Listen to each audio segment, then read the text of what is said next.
하여튼 황반변성의 이제 관리와 치료. 황반변성은 황반부에 이제 일단 기본적인 전제가 이제 노폐물이 쌓인다. 그 노폐물의 이름을 드루젠이라고 그럽니다. 그러면 드루젠이 왜 쌓이느냐? 단백질이 광수형체, 우리가 이제 각막에서 받아들여서 인체 망막에 있는 원추세포, 황반부에 있는 원추세포 600여 개와 망막 주변부에 있는 막대세포 1조개가 광수형체, 빛을 받아들여서 전기 에너지로 받아들이는, 변환시키는 광수형체 세포들이 손상이 오는 거, 특히 황반부, 망막 중심부에 있는 원추세포가 손상이 오는 거, 그 손상이 왜 왔냐? 단백질이 제 역할을 하던 것들이 신진대사를 거치지 못하고 쌓이면서 드루젠에 대한 찌꺼기로 쌓이는 겁니다. 단백질 찌꺼기가 드루젠입니다. 왜 찌꺼기가 생기느냐? 왜 생기느냐?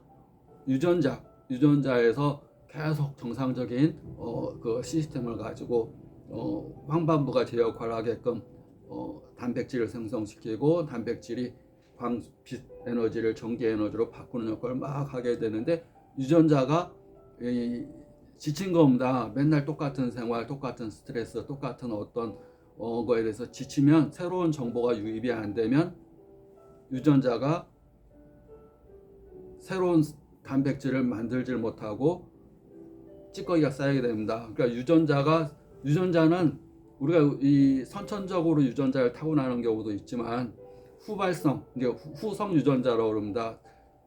선천과 함께 우리가 살아가는 건 후천적인 겁니다. 태어났을 때 타고난 정보는 선천적인 거. 그 다음에 살아가면서 하고 태어나면서 그때서부터 시작해서 살아가는 것은 후천적인 거, 후성 유전자라고 합니다. 후성. 그러니까 유전자가 계속 타고난 유전자대로 살지는 않습니다. 사람의 이 몸은 모든 세포는 11개월이 되면 새로운 세포로 다 새롭게 변화된다고 합니다.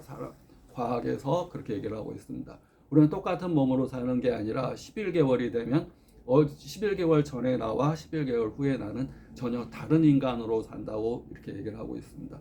그래서 유전자라는 것도 마찬가지입니다. 선천적으로 타고난 그거대로만 사는 게 아니라 후성 유전자에 의해서 변화가 됩니다. 후성 유전자의 변화는 그 사람의 생각, 느낌, 어떤 감정, 또 어떤 영적인 상태인가, 우리가 보이지 않는 세계. 우리가 이제 만약에 몸이 있습니다. 육체가 있습니다. 육체가 있으면 육체에 감정이 있습니다. 우리가 왜 감정이 있나요? 왜 사람은 왜 희노애락 애호욕을 왜 느끼나요? 타고났습니다. 우리가 보이는 존재뿐만 아니라 보이지 않는 에너지적인 존재이기 때문에, 에너지는 파동을 일으키고 주파수를 일으키고 이렇게 공명을 일으키고, 그래서 우리가 저 사람 나하고 삘이 맞네, 그런 얘기를 합니다. 나하고 뭔가 이렇게 통한다. 이것은 서로 같은 주파수라는 얘기입니다. 그래서 감정이 있습니다. 또 사람은 생각이라는 걸 할 줄 아는 존재입니다. 물론 동물도 생각할 수 아는지 모르겠지만, 하여튼 사람은 뛰어난 생각을 할 수 있고, 생각을 통해서 더 나은 것을 찾는 존재입니다. 항상 그래서 새로운 것을 찾기 때문에 현재 불만을 느끼고, 새로운 것을 찾아서 자기가 질문을 합니다. 질문을 통해서 창조를 합니다. 우리가 질문은 답을 찾기 하는데, 답은 새로운 창조입니다. 사람이 질문이 없다면, 어떤 마음속에 어떤 문제가 없다면 새로운 답은 찾을 수 없고, 맨날 똑같은 생활을 할 겁니다. 똑같은 생활이 좋을 것 같지만, 똑같은 생활은 지루함을 가져오고, 지루함은 몸 세포에 노화를 가져오고, 노화를 가져오는 것이 또 황반변성입니다. 똑같은 생활의 반복, 단백질이 지쳐버리는 겁니다. 몸도 지쳐버리는 겁니다. 새로운 유전자가 생기지는 않습니다. 똑같은 생활을 똑같이 하면, 어제와 오늘이 똑같으면 내일도 똑같습니다. 그러면 내일이 똑같으면 변화될 게 없습니다. 그러면 이제 몸에 노폐물과 찌꺼기가 쌓이면서 질환들이 오게 됩니다. 황반변성도 하나의 노화성 질환, 우리의 노안, 수정체에 노화가 오는 거, 노안. 그다음에 또 그걸로 인해서 이제 단백질이 쌓이는 거. 우리의 수정체에도 단백질이 쌓이는 것이 백내장애입니다. 황반변성에도 단백질이 제 역할. 못하고 이 노폐물들이 단백질 노폐물과 드로젠으로 쌓이는 것이 황반변성입니다. 우리 인체에는 단백질이 엄청난 역할을 하고 단백질이 역할을 안 하는 데가 없습니다. 우리가 뇌의 침해도 마찬가지고 단백질이 큰 역할을 하고 그것이 변형되거나 제 역할을 못하게 되면 질환을 오게 되는 겁니다. 황반변성의 큰 원인 노화 또 유전 또 이런 것들도 후성 옛날에는 선천 유전만 생각했습니다. 뭐 XXXY 해가지고 엄마 유전자, 아빠 유전자 XXY, 여자 유전자 XX, 엄마 유전자에서 그렇게 어떤 유전자 변이에 의해서 어떤 질환이 생긴다고 그랬는데 유전자 자체가 이제 달라진다고 보시면 됩니다. 자기의 감정. 타고났다 얘기는 할 수가 없습니다. 자기가 타고난 것을 변환시키려는 생각과 감정, 영적인 노력을 하지 않았기 때문에 타고난 그대로 산다 이렇게 보면 됩니다. 그것이 현재 과학입니다. 그래서 보이는 육체만을 치료하는 뭐 엑스레이 찍고 무슨 뭐 MRI 찍고 이것만이 중요한 게 아니라 자기의 생각과 감정, 그 다음에 영적인 건강을 위해서 자기 자신을 보이지 않는 세계. 자기가 몸이 있으면 몸이 있다, 육체가 있다. 그러면 육체에 감정이 있고 감정 옆에 감정보다 더 큰 건 생각입니다. 생각이 있고 에너지니까 몸에 에너지가 있고 그 다음에 그보다 더 큰 에너지는 감정입니다. 그보다 더 큰 에너지는 생각입니다. 생각보다 더 큰 에너지는 우리가 영적인 에너지입니다. 영적인 에너지보다 더 큰 에너지는 우주적인 에너지입니다. 그래서 제가 어떤 거에 대해서 아프다 그러면 내가 아프다 그러면 육체가 아프다 그러면 그거보다 감정이 더 커야 됩니다. 너 아파? 그러면 감정이 더 크면 안 아픕니다. 감정이 더 적으면 더 아픕니다. 그래서 진동수를 높이라는 얘기를 합니다. 진동수 높이는 것이 육체가 아픈데 육체가 만약에 5개가 아프다 그러면 감정적으로 더 기쁜 걸 생각하면 됩니다. 그것이 웃음요법입니다. 웃음요법. 암 환자한테 웃음요법 하는 이유가 또 세계적으로 암 환자 무슨 병원들이 있는 이유가 웃고 기뻐하고 행복해하면 아픔은 안 아프다. 우리가 몰핀을 맞아서 진통제를 맞아서 안 아픈 게 아니라 내 몸에서 생겨나는 것이 있습니다. 감정에 의해서 내 몸에 이 호르몬들이 작동되게 됩니다. 그래서 웃는 것보다 더 큰 건 사랑입니다. 사랑의 근본은 자기 자신에 대한 사랑,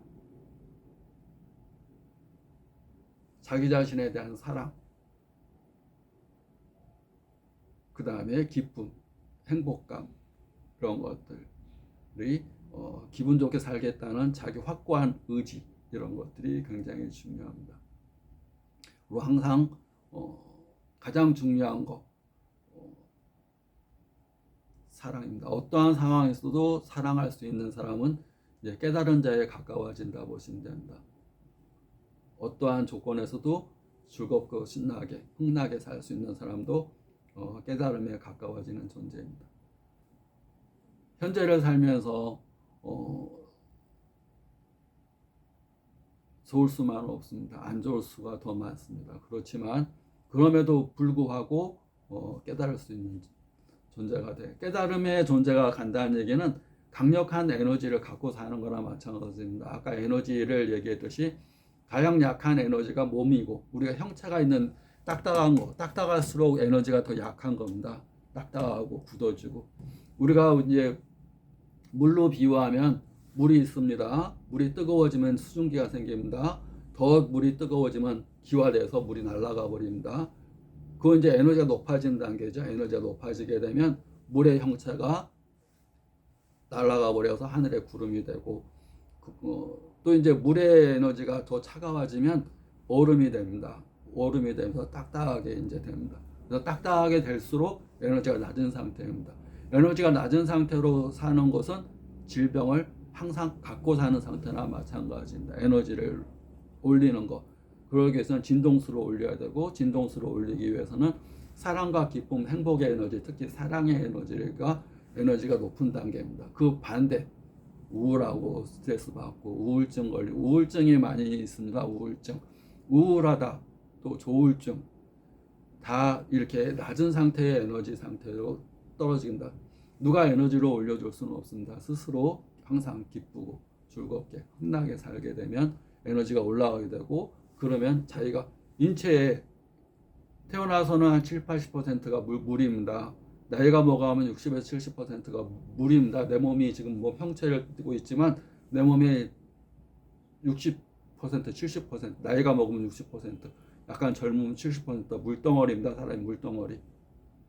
그 물덩어리가 에너지가 낮아서 이렇게 진동수가 떨어지게 되면 자꾸 차가워지는 겁니다. 그래서 냉이 흐르고 자꾸 이렇게 뭐 차가워지는 증상, 몸이 신체가 차가워지는 증상이 생깁니다. 여자로 치유하면 자궁에 혹이 있어요. 그것이 자궁에 물혹이 다 그런 겁니다. 냉덩어리입니다. 냉덩어리. 냉덩어리가 되다 보니까 군종이 되고, 군종이 심하면 이제 악성이 되면 자궁암이 되고 그렇게 합니다. 그에 대해서 형체적인 치료와 함께 진동수를 높여주는 겁니다. 진동수가 높이는 에너지, 가장 큰 에너지는 기쁨과 감사, 사랑의 에너지입니다. 누가 주나요? 자기 스스로 이런 이치를 알고 그렇게 살아가면 그 자원 군정, 몸이 차지는 겁니다. 체온 계상으로 체온이 1도 떨어지면 암에 걸릴 확률이 굉장히 높아집니다. 체온이 떨어지지 않게끔. 체온이 떨어지지 않기 위해서는 항상 정신적인 거, 감정적인 거, 영적인 건강을 생각하면서 자기 에너지를 높여주고, 행동도 빠르게 하는 게 중요합니다. 자기가 너무 기분이 처진다, 좀 몸이 차진다 그러면 뭐든지 빨리빨리 하고, 색깔도 좀 분홍색 옷을 입고 또 빨리 하고, 또 항상 웃고. 사람이 이렇게 시무룩한 게 진동수가 높겠습니까? 웃고 으가가하 이렇게 웃는 게 진동수가 높겠습니다. 박수치고 박장을 계속 박수치고 으하하하 이렇게 웃는 것이 진동수가 높습니다. 진동수가 높은 사람은 체온을 높이고 암덩어리를 부숴버리는 사람입니다. 그 다음에 아까 얘기한 그 황반변성의 큰 원인도 단백질이 유전자가 단백질이 이제 제 역할을 못해서 이제 노폐물로 쌓이는 겁니다. 즐겁게 기쁘게 하면 유전자가 변화가 된다. 그래서 유전자 변화는 항상 새로운 배움, 새로운 자극, 새로운 공부, 또 새로운 환경, 새로운 거에서 유전자가 새롭게 합니다.